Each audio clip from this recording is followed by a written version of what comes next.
Yeah, and I think the local Bitcoin scheme is fantastic as a bootstrapping system for building democratic legitimacy. Right? I mean, people say, oh, what does it mean for Bitcoin to go mainstream? You know, if in a country 10% of people each have one Bitcoin and they don't even use it that much, but they have one, or they've heard of it, or they know someone who uses one, that's tremendously mainstream in a sense, right? Even though they're still mostly using their credit cards for most things.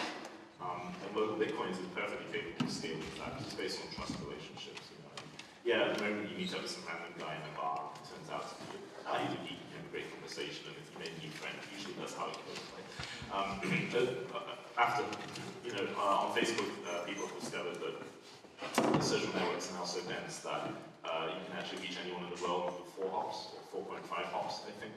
So it doesn't actually take a whole lot of people to be getting involved with Bitcoin before everyone knows someone who can sell them some Bitcoins who isn't a total stranger. Right? And once you reach that point, just because of the exponential function and so on, everyone can easily get a small amount. It doesn't have to scale to huge amounts, right? But at that point, little local bureau de change and so on will start getting involved. Little shops will start supplementing their income with that.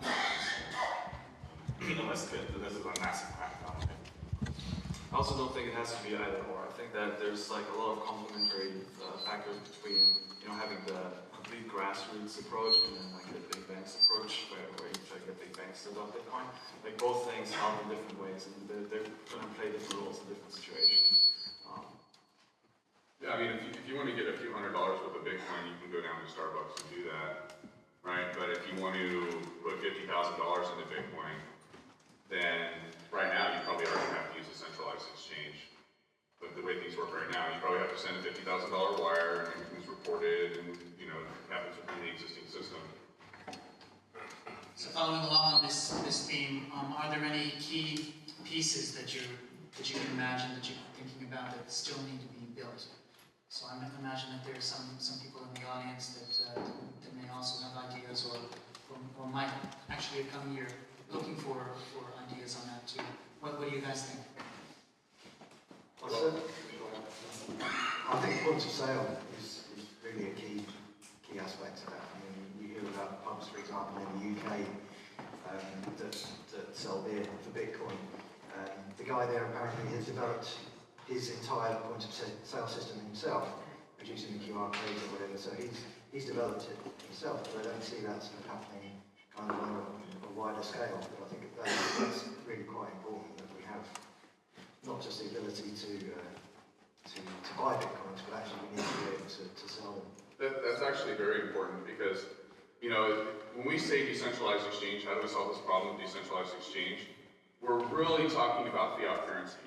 Because if this was just a decentralized exchange of, say, Bitcoin for Litecoin, let's say I have some Bitcoin and I want to get some Litecoin, it's very easy to do decentralized exchange, right?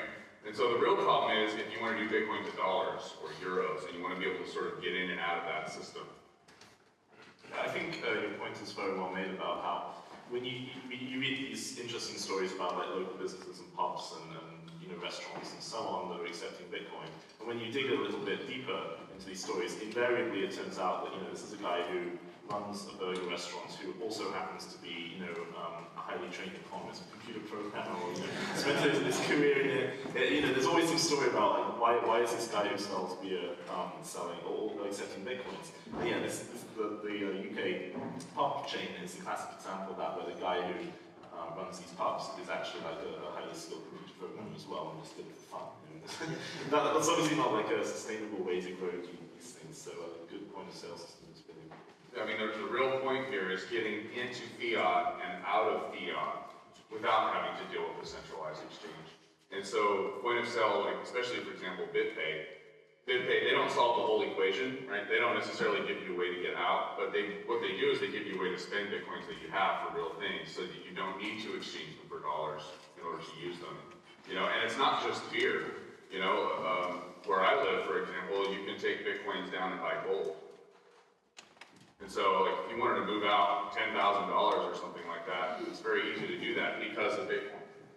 Or excuse me, because of BitPay. Right. Any other questions out there? Yeah, please. Hi, I'm Rob from Blue and Mastercoin Foundation. I have a question about Mastercoin because You should be up here. Yeah, hi. I'm Ron from BitBlue and Mastercoin Foundation, and I have a question. Mastercoin is actually a new project that's also trying to tackle, among other things, the distributed exchange concept. I was wondering what are your takes on that? If you're familiar with that. If not, we should talk later. Why don't you tell us a little bit more, because it deserves a minute or two. It's on the same theme.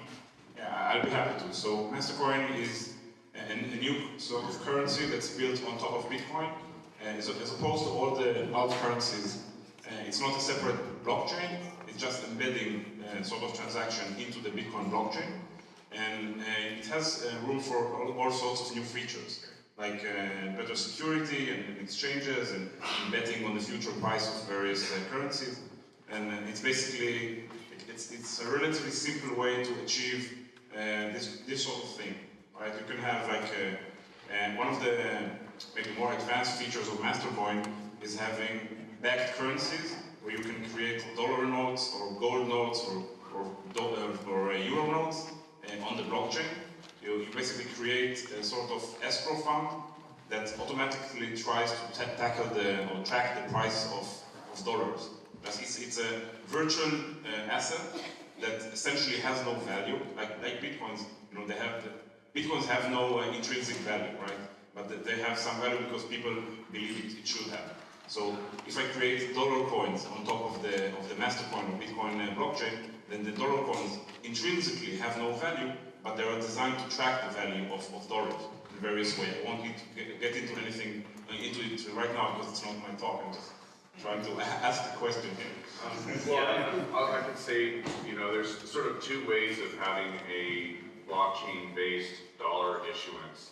One way is you have an actual dollar issuer who's an entity who's holding dollars and who's exchanging in and out these dollars for his color coins or his master coins, right? And then the problem that you come up with in that situation is now he becomes, you know, this central point where, you know, now you got to trust this guy who's holding the dollars and you have to regulate the movement of the dollars in and out.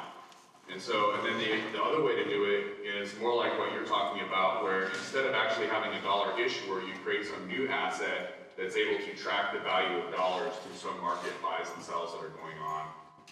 Like, for example, like the BitShares concept, right? And in that case, the biggest weakness that it seems like to me anyway would be that it becomes vulnerable to a speculative attack. I'm going to be very blunt, please don't take offense. I read, or at least I read some of the Mastercoin white paper, and it was full of assertions about the features it would have with no explanation of how these things would function in a technically credible way, right? You know, saying, oh, it's going to do this and it's going to do that, and saying this is easy, right? Writing the code and implementing it is extremely difficult. And I should know because I've spent years doing this stuff, right? So I'm actually very worried about Mastercoin because I don't know if JR is here or not. I met him, you know, at the conference in May. He actually raised a significant sum of money with very little technical plan, as far as I can tell, what he's actually going to do with this money, and how he's going to build these features. So it does worry me that this might blow up in people's faces. Right? If you're going to claim you can implement these features, I want to see code that works. That's why the money was raised. To build the code, right? Yeah, I don't believe he knows how to build the code. So we'll see. Well, I hope I'm wrong. There's another question. Go ahead. If you guys could move to the microphone there, I think it would be easier for everybody. I was wondering whether there are any lessons to be learned from other commodities. Does there exist, for example, a distributed exchange for, I don't know, pork belly futures or something like that? This could be leveraged for Bitcoin. Yes, business the expert on these things. My understanding is most commodities are traded on centralized exchanges like NYMEX. Yeah, I would agree with that. Also, there's a lot of cases where certain commodities have paper representations that can't really be backed up if you try and get physical delivery of them. Like, say, for example, the gold market. Yeah. Fundamentally, when we're talking about distributed exchange, what we're talking about is trying to tie in, you know, physical value like cash or gold coins or whatever it may be with some digital value like Bitcoin. So, you know, really, like, what is the comparison here, right? If you're trading gold for cash, of course that's a distributed exchange, but it's not the same problem that we're trying to solve. I think possibly, at least from my perspective, I think there is a certain strength in the the notion of a distributed exchange, because what we're seeing generally, sort of, if you look at the US, for example, they're taking quite a strong stance towards exchanges or companies that are operating in the Bitcoin space, and the idea that if you had something that's too centralized, then it's essentially open to attack, as you said. But by distributing it in the same way that the whole peer-to-peer network is distributed, then you're actually building in strength into the whole marketplace. It's not actually specifically Bitcoin exchanges that are having problems in the US and UK and elsewhere. It's all companies that move money. Right? I think we shouldn't get a persecution complex about this stuff. The reality is that like companies that are moving money in and out of Somalia, for example, they're all having their accounts terminated as well at the moment, and then they've got nothing to do with Bitcoin. It's just banks see, since the HSBC fiasco, a bank says, are you moving money on behalf of other people? Yes, you're risky, get out. Right? They don't want to have anything to do with companies that move money, unless they're other banks, of course. Yeah, it's not specific to Bitcoin, it's more specific to the banking cartel. Yeah. The protection of their cartel isn't specific to Bitcoin at all, right? It's just specific to anyone else who might possibly compete with them on a free market. I don't even think it's a competitive thing at the moment, right? It's these people are actually scared of going to prison. The way these laws are written is extremely stupid. Basically, there's no point to which the liability stops flowing through the financial graph. So, a bank says, if we provide a bank account for a company that moves money in and out of Somalia, and then someone in Somalia opens an account with that company, and they turn out to be a member of Al-Shabaab, which is a group that the US doesn't like, then the liability for that will actually flow all the way up to like the chief executives of like HSBC or Barclays or wherever, right? It doesn't stop anywhere. It just keeps going. And so they're afraid, they say, I don't want to go to jail, right? So we'll just like kick these customers out. Just like Marissa Mayer saying she didn't want to go to jail for revealing the fact that she was forced to put backdoors into Yahoo. Right? I said, hey, if we said anything about this, we're going to go to jail. We're scared we're going to go to jail. I just have to add, if you look at the incredible banking scandals that we've seen over the past years, it doesn't look to me like these guys are afraid of going to jail, quite honestly. No, I would disagree, actually. Some of them are. Yeah, if you look at HSBC, which is really the turning point for all these events, in the past it was always understood that these laws would be enforced in fines and so on. And then in that case, it also turned into a large fine, but it looked for a while. There was actually a big fight inside the US government, and it looked for a while like they might actually start prosecuting like senior members of HSBC. And this the fact that it was even on the table, and it actually took like fighting between the Treasury and the Justice Department, really put fear of God into these people. And that's the point at which every company started getting kicked out of its banking system. So let's switch gears and get back to the technology for a minute. I think I've got a question. Yeah, go on. Does Open Transactions have a solution for decentralized exchange? Well, I mean, it's a number of solutions. It's a series of solutions. One solution is, right now, a lot of the systems that are out there are provider-centric, they're server-centric. And so, like, for example, look at Mt. Gox. Mt. Gox facilitates exchange, and they're the center of the universe there. You connect to them, and the exchanges happen with them, and then you have to get your money back out. And so one of the key philosophical underpinnings of Open Transactions is to make things client-centric instead of server-centric.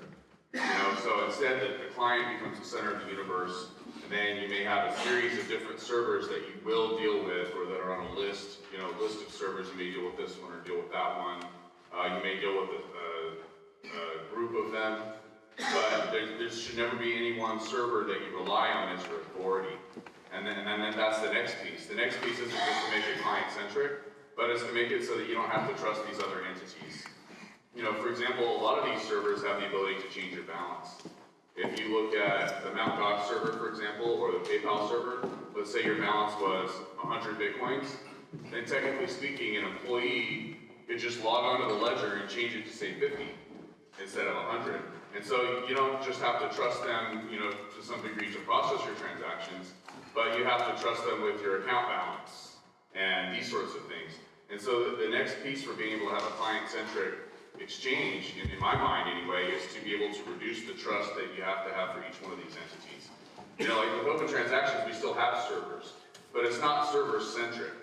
There's a bunch of them out there, and you shouldn't really have to trust any of them. And that's a big difference. You know, with PayPal, even if there were 100 PayPals, if any of them could just change my balance willy-nilly, it will. Then a lot of it becomes things that you can't do just because of that vulnerability. With OT, a server can't change your balance. You would have to sign first for the server to be able to change your balance. So it makes it much easier to commoditize these servers. You know, we're not eliminating the idea of a server, but they'll still be out there. But the server shouldn't be an authority over you. There should be a bunch of them, and it shouldn't really matter which one you use, and they shouldn't have any power over you. Can I ask you a question? Yeah. Is there any incentive for people to host those servers? Well, I mean, the incentive would be the transaction fees they would earn, right? And then the third piece that, at least in my mind, is really important for decentralized exchange is the ability to have separation of powers. To be able to take specific functions, and instead of having them all rolled up into one entity, is to be able to separate those out. So you may have many clients, and it's client-centric, and then the clients, they're not just using, say, a transaction server, but there's issuers, there's transaction servers, and we have a separation of powers between the two. Does that make sense? Like, for example, color coins. You should be able to have there's a lot of systems where the currency issuer and the transaction processing is the same entity. Like Mt. Gox. With Mt. Gox, they're a transaction processor, but they're also a currency issuer. What you're really trading on Mt. Gox is Mt. Gox Bitcoin units and Mt. Gox dollar units, right? Mt. Gox euro units. And so they're the issuer of these units, and they're facilitating the trade of these units, and then you have to deal with them as a bottleneck to go in and out of these units. And I want to take all those pieces and separate them out into separate entities who, like you said, can all get paid. You can have a transaction server who's getting paid for processing transactions. You can have an issuer who, say, issues his currency, say it's color coins or master coins. You know, I think color coins are feasible. You know, we've got a guy working on some color coin stuff. And then you could also have some sort of situation where a issuer pool, and again, this is similar to what Mastercoin is doing, where they have some sort of issuer pool, but then you have problems with speculative attack, right? Where you may be able to have, say, a dollar-based currency that's backed in Bitcoin, instead of actually having someone somewhere that's holding dollars. So let me break in. What do you guys think about the trend for the high-volume bots and the automated trading? Is it positive? Is it negative? What are your thoughts about it? I think it's very important for there to be liquidity. That's the whole thing. If you want to spend money or you want to make a payment, then you need the liquidity at that moment. And trading bots generally help to provide that. So I think that any sort of bot that reduces the spreads, increases competition for facilitating these transactions is definitely a good thing. Yeah, I mean, it's definitely a good thing, and also it's not something that can be stopped. You know, so it's a reality whether it's good or not. You know, sort of like spam. Is spam a good thing? Well, maybe probably not, but it's still there. So will there be arbitrage opportunities or particular ways of timing? There's definitely going to be in my system. Yeah. You have like a client, and then you have all these servers, and he may be performing trades on different servers. And then if you have a price discrepancy between two servers, someone's going to make money there by performing arbitrage between the two of them. And then most likely the person who's going to make the most money doing that is going to be the one who has it automated. That's supposed to happen in the Bitcoin space already, right? It's sort of broken at the moment because of Mt. Gox, but in theory it should work. And people have to do arbitrage in Bitcoin exchanges, which is a useful function. I'll provide a counterpoint to the high-speed, high-frequency trading stuff. You know, if you read about what they do in the standard financial markets with dollars and so on, it's pretty insane. You know, they get to the level of laying new fiber optic cables between cities to shave off, you know, like half a kilometer of extra distance. And when you just sit back and think, like, is this work really achieving something useful for society in general? It's very difficult to imagine that all this effort in optimizing like the last microsecond out of these transactions is actually helping anyone. It's just and some of these guys can go further, and they might do denial of service attacks on exchanges in order to like block their competitors, right? Which is pretty ridiculous. So at some point something has gone badly wrong there. There's definitely utility in having counterparties to trade with. When it gets to the level of it's like massive investment of resources in beating their competitors by a fraction of a second, you think like those people should be writing more useful software than that. I know there's definitely arbitrage happening on localbitcoins.com. Because I know people who do it. I was talking to one guy and I said, well, wait a second, are you buying coins or selling coins? coins. He's both. He's got ads buying and selling coins. He just has some algorithm figured out that he coded in there, you know, for the rules based on the 200-day moving average and all these other things. He drives around. Yes, he does. Yes, he does. Yes, he does. And then also, we probably shouldn't forget the fact that Apple recently filed a patent on the ability to locate people through geolocation to meet up with them to do this sort of thing.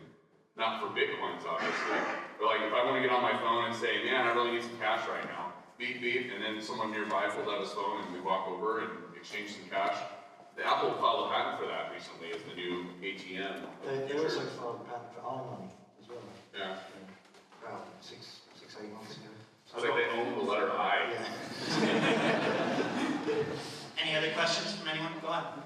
Any questions about things that make counter trading easier, like escrows, things like that? Do you have any comments about things that make over-the-counter trading easier, like escrows, so that you don't have to meet people at Starbucks? I think that sort of stuff is important, and we did build it into OT, so you do have the ability to perform escrows. Basically, we have sort of a generic smart contracting mechanism built in that lets you create any sort of custom scripted agreement that you want, and then multiple parties can sign it and activate it. And so I didn't build escrow into OT itself, but what I did was I made a smart contract that does escrow and included it as a sample of the smart How contract. about using blockchain features like pay-to-script, 2-3s? That's very important as well, and we're going to be using it. Yeah, I mean, you can do this sort of, you can do dispute mediated transactions. Well, when I say you can do dispute mediated transactions, of course I mean you can't do dispute mediated transactions. No one's written all the other code on top, which is needed for that, like easy to use interfaces and so on. But if they had, you could do that. But then the problem becomes, you know, where do you get the evidence to resolve this dispute, right? Like if I want to trade with someone and I give them some money, some cash or whatever, and they get up and they walk out of the shop. Now what, right? If all I know is this guy is like Night Rider 27 or something, then I'm screwed. So one of the things I've been researching is how to use. It turns out that I assume most people who travel from other countries, you've got passports with you. They have chips inside them. These chips are standard NFC chips that can be read with a smartphone. Actually, you can install an app from the Play Store onto your Android phone and read your e-passport data, and that's all digitally signed by governments. So this is a really easy way to get a mathematical proof of your legal identity. And you know, it would be perfect if you never had to trust anyone for anything at all ever. In terms of finance, that would be just ideal. But in practice, that's very hard. We don't know how to do that all the time. And being able to, you know, present a proof that someone agreed to something that's difficult to forge, you know, then the police can go and be like, hey, you scammed this guy, you know, you're guilty of fraud.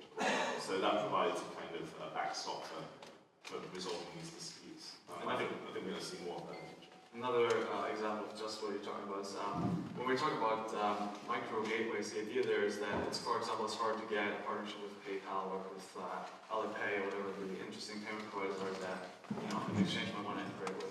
And so one thing you can leverage is their broad payment rates. You can sort of get the users to make the payments for you, so you can get quite large volume, but each individual payment stays below the limits that an individual user has. So the difficulty becomes like actually proving that you made the payment, that you have reversed it, and so you can hold some money in escrow, but you still need to have some sort of proof that it's actually happened. And if that provider doesn't give you an API to get that information, then it's very hard to do like a secure proof of that. And so one thing that we've been working on is potentially recording SSL sessions between you and the provider, which is completely passive, so the provider can't block that.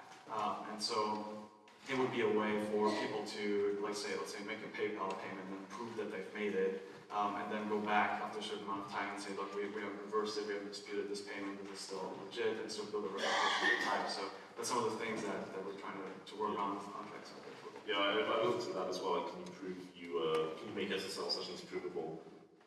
You can't today, it turns out, which is I don't trust SSL. Well, we should discuss that later. I don't trust SSL at all. Well, I mean, it's the best we've got, right? But one of the problems we've got for decentralized exchanges is the existing banking system doesn't do cryptography, basically. I mean, it doesn't like your credit card has a chip, which is like cryptography 101 from 1976, basically. Something.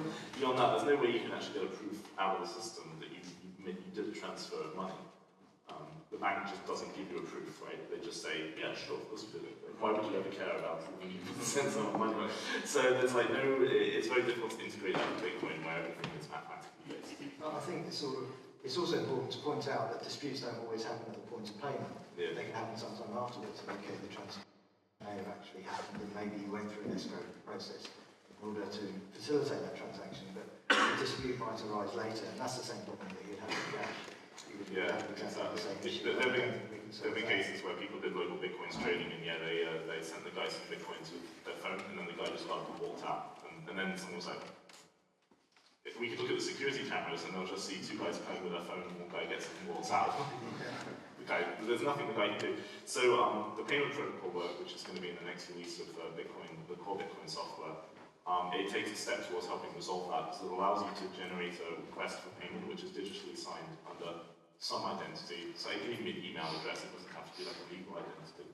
But then you've got some kind of, it can contain a description of what you are requesting payment for, like almost like a receipt on an invoice.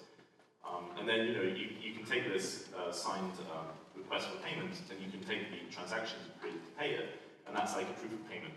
And you can say, look, I can mathematically prove I paid this money for that thing requested by that guy. And at this point, it becomes easier to resolve disputes. You asked about pay to script, by the way. That's what we're using. So, remember how I said there's different things you want to separate out and decentralize? One of them is the storage of reserves. So, for example, if you send a Bitcoin to Mt. Gox, they hold it, and they give you a Bitcoin unit inside their system. And then later on, you have to trust that if you give them the Bitcoin unit, they'll send the actual coin back to you again, right? And then that would be the same thing on open transactions. Normally, if you send a Bitcoin to a server, then he gave you a unit, then you have to trust that server to sit there and hold that coin. So that's what we're going to be using pay to script. You might have a voting pool composed of, say, 10 servers. And then you send the coin, it goes into the voting pool. So the server can verify it's there and issue units based on it, but the server can't actually steal that coin. He has no way of getting a hold of that coin. You'd have to get a majority vote from all the servers in the pool to move the money back out. And so what that gives us is sort of decentralized storage of coins, right, which then facilitates decentralized exchange. You can also do that with colored coins. So you might have a separate issuer who issues a dollar-based colored coin, and then the user wallet anyway, can take those dollar coins and put them up into a voting pool, and then servers can safely transact them and trade them around. You don't have to worry about the server stealing the coin, and also the server's not holding the dollars.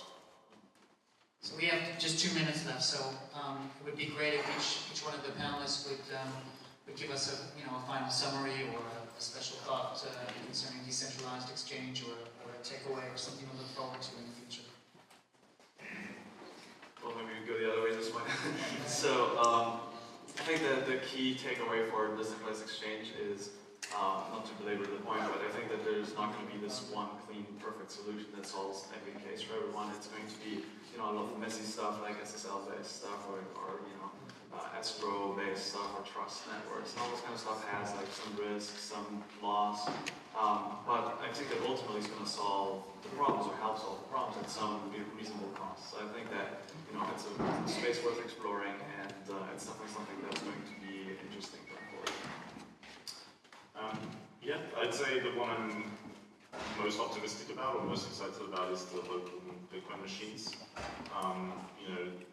I think with some technical changes we can make it much less risky from a regulatory perspective. Again, using these NFC passports is an obvious way to do that because it's so simple. It's a very convenient user experience. And once that's been proven a few times and people were cool with it and there were no problems, you can see like an explosion of these machines in major cities. I think one of the important pieces is going to be separating the person processing the transactions from the person where you get the money in and out. Right now, Mt. Gox processes transactions and you move money in and out through Mt. Gox. And I think one of the biggest important pieces there is separating these two functions so that the entity processing the transactions is not the same entity that you would go in and out of fiat with. And, so that's sort of a general philosophical concept. And then in specific implementations, I agree with Stefan and Mike. It's going to be a lot of different things. It's going to be localbitcoins.com, and then certain software that's built that uses that. It's going to be Bitcoin machines. It's going to be any little solution that's slightly different. It's going to fill some niche.